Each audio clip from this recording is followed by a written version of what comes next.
Hey guys, how's it going? This is Cyber Saloon. So today we'll be going over Danmachi Season 3, Episode 7, and this episode was crazy, especially the way the episode ended. I was like, oh my god. So we start off the episode and it's like a giant fight club. You see all the different monsters and they're just beating the living shit out of each other. And then we see Bell and Dix fighting, and Dix, of course, is just messing with Bell, and he's not even trying, and he's just kind of beating his ass. And then we see that Dix makes fun of Bell's physique. He said, wait, what even are those legs? I guess Bell needs to focus on doing some more lunges, but I guess he's got those chicken legs, but what are you going to do? So we learn that Dix's status, because he's level 5, we learn that using curses drops your, it basically drops your rating. It makes you less strong. You're not as, agile as you are as you normally are. So using curses definitely has a drawback to it, which is cool, because if curses can't really be avoided unless you have Fell's plot armor cloak, I mean, you have to have some type of drawback, so I'm glad that it does. We also see that Dix has a spear that is also cursed. If it cuts you, like that cut or stab wound basically continuously bleeds, like your blood doesn't clot. So we see that Bell gets cut on the cheek and it just keeps spewing blood down everywhere. So that basically puts you on a time limit. We also see the Ganesha Familia has basically beaten all the monsters. You see that the suppression team is the only one left is the bird girl, and they're about to capture her. They also make a quick joke about that one guy from the last episode on the suppression team. They keep pronouncing his name wrong, and they're like, oh yeah, go tell that dude to do it. They're like, that's not how you even spell his name, but alright. So then you see from the last episode, I always was kind of really curious. This was the part I was looking forward to the most, about who that Minotaur was. This is that, they didn't specifically say it, but Lids and Gross kind of at the end kind of allude to it. This was that monster that he said that this was the strongest of them, and that's pretty obvious from what he does to the suppression team. He beats the living shit out of every single one of them. Asfi, freaking Aisha, and then we see Ryu try to take it on. I mean, I respect her for trying to take it on, but you know, she basically just gets thrown away.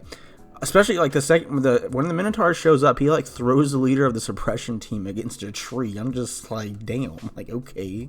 And then we see Dix. He talks about blood binding.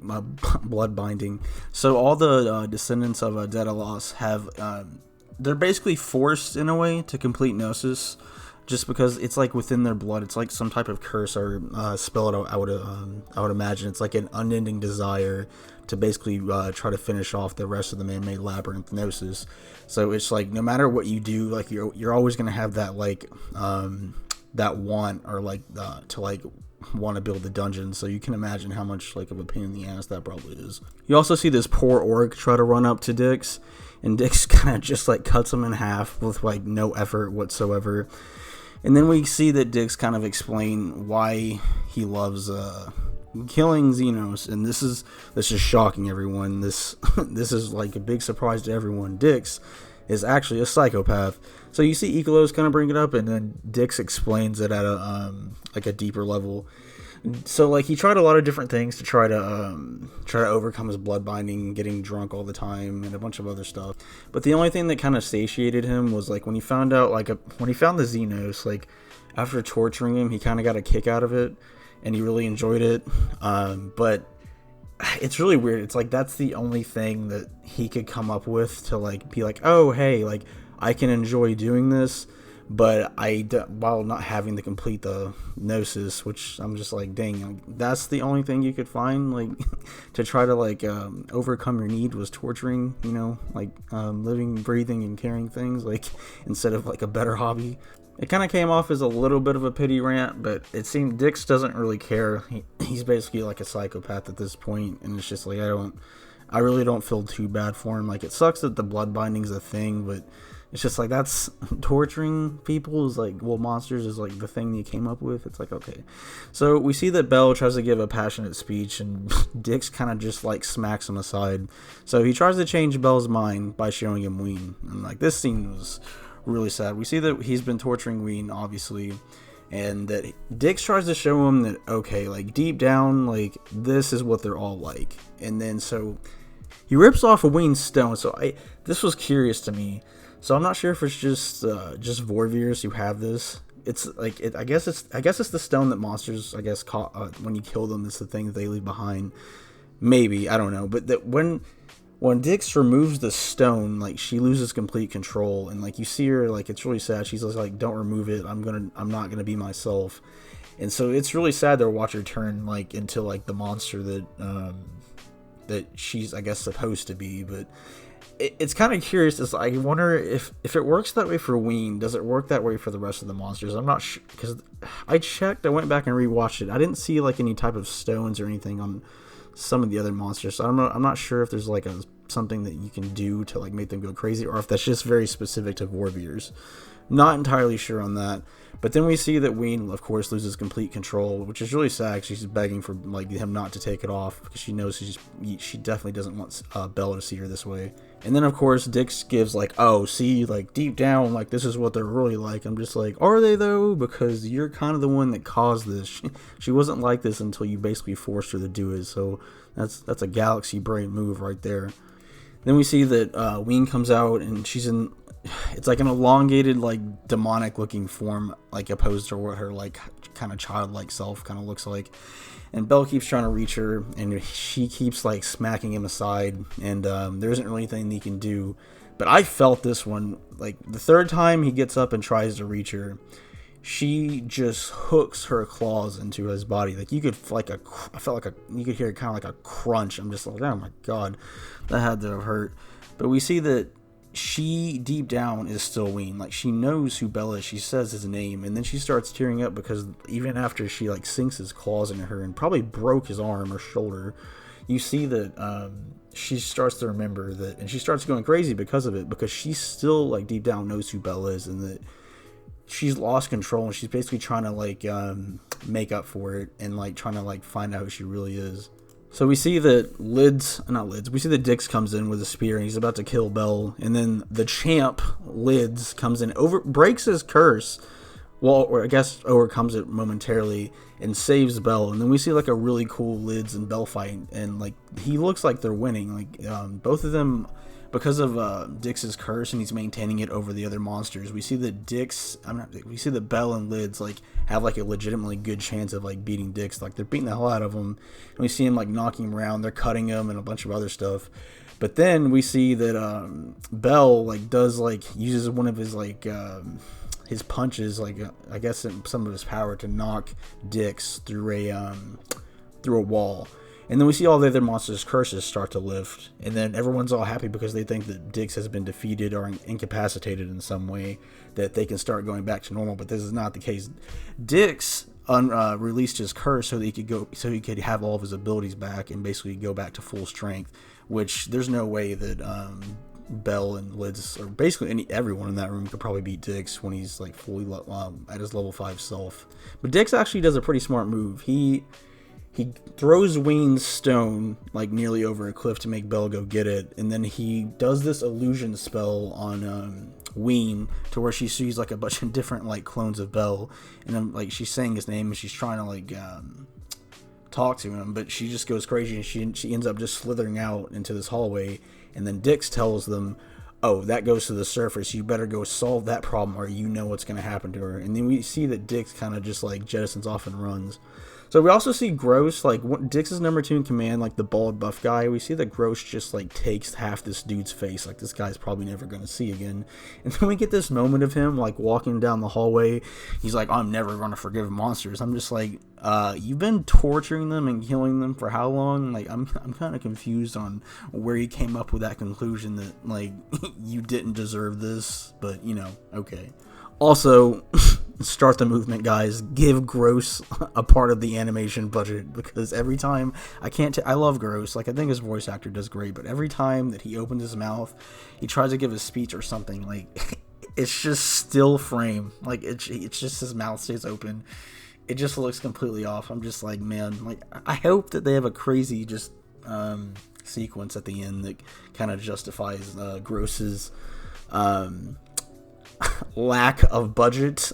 So this is where the good stuff starts. So, I mean, well, the rest of it was great too, but this is where the really exciting part comes in. So we see that all their curses have been broken, and then we see that Gross, Lids, and Ray, they're going with Belle.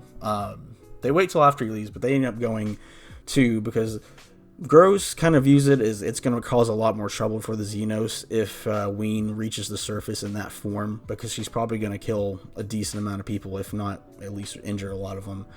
And then Lids, of course, trusts Bell a lot, so that's why he goes, of course. And then we see that Ray, she flies up and tells them that, like, oh yeah, he took care of the suppression team. So again, like, this is that monster they were talking about. I'm really excited to see him. Like, it's a giant Minotaur. Like, you can never go wrong with a giant Minotaur. It seems really cool too. So I'm really excited to see him talk or go in and start helping people. So after this, we see that we see that Fells indeed does have level 99 restoration and heals Bell up fully. And then Ween, and then we see that Hestia and company, like Welf, Haruhime, Mikito, they're all on Daedalus Street. And then we see that Ween has reached, like, Daedalus Street, and she's just causing, like, a mass incident, and then people are scared shitless. And this is where, like, it really, like, this ending was crazy.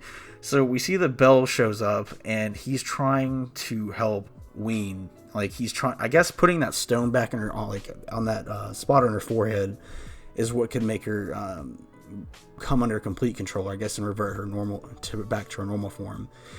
As he's trying to do this, we see the Master Javelin Spear, like, throw from Finn just completely nail Ween against the wall. And, like, Finn is a crazy high adventure. Like, he's extremely strong. And then we see the Bell just looks in horror, like, who it is. Like, this is the worst time. This is, like, the Loki Familia is one of the strongest Familias in Oreo. And we see that Bell is just... he sees all of them, and he's just like, the timing couldn't be worse because he's out of time. And then we see Eyes, we see Riviera, Finn, and all the rest. Bet, I love Bet. I hope he gets some more screen time this season. We see all of them just looking down on her, and we see that Finn basically tells them to kill her. And I'm so glad they didn't do this, because Bell did this kind of last season where he was kind of indecisive when it was involving Haruhime. It was when she was with Eyes, not Isa, but Aisha. And then we see that Bell kind of running. I'm like, Bell, don't do it, dude. Like, you gotta stay. You know, like, what's gonna happen to Ween if you leave. Like, she's gonna be dead in probably under a minute. So we see Bell come up and, like, kind of in a cross for like a T-pose formation, and, like, is a way of saying you're not gonna hurt her. And I was like, oh shit, okay, let's go. We see that Eyes is shook, like, and we see that everyone in the crowd is just like, what the hell? Like, Bell is a man of principle. Like, I am so glad they did this. And, like, his waifu's up there, like ready to kill this monster along with all these other people, and he's still saying no. So I'm really glad he did that, and I'm really excited to see the outcome of that situation. Eyes is probably going to be pissed. Everyone is just confused. We see that Hestia... he's gonna get support from Hestia and Welf, Mikito, Haruhime, but again, Loki Familia, I think, is the strongest Familia after Freya's. So I'm really excited to see where that goes. Bell has balls of titanium, so I'm really glad he stood up and protected him. And we see at the end, both Ikelos and Hermes both say, "You're a fool," and why Bell is just like, I think he's scared, angry, and he's just looking at, like, the Eyes Familia, the Loki Familia, because he knows what's about to come next. I am very excited to see what happens next episode. I don't see it breaking out in a complete fight, just because even if you had Mikito, Haruhime, Welf, Lily, like, there's no way. Like, again, like, Loki's Familia is too strong. You have Finn, you have Bet, you have Eyes, you have Riviera. I don't know if you have that dwarf, and you also have that. She was in Sword of Oreo. It's the elf girl. I think she's decently powerful too, but they don't stand a chance against the people that high of a level. And not to mention, like, I think Bell will do everything he can, but I don't think he has it within him now to fight off Eyes. He'd be too torn about that. So I'm curious. I think he's gonna revert Ween back to her normal form, but I think they're gonna, like, kind of get out of there after that. And Dix is probably up, like, plotting some evil scheme, let's be honest. So I thought it was a really great episode. What do you guys think is going to happen in the next one? Do you think the Loki Familia is actually going to, like, tangle up with Bell in this next episode? Or do you see them kind of, like, them putting Ween back to normal and kind of running off and hiding her somewhere? I'm really excited to see Let me guys know what you thought in the comments below, and I'll see you in the next one. Also, I have a Twitter account, and I'll post that in the description, so follow me there if you want to. I'll see you guys next time. Take care.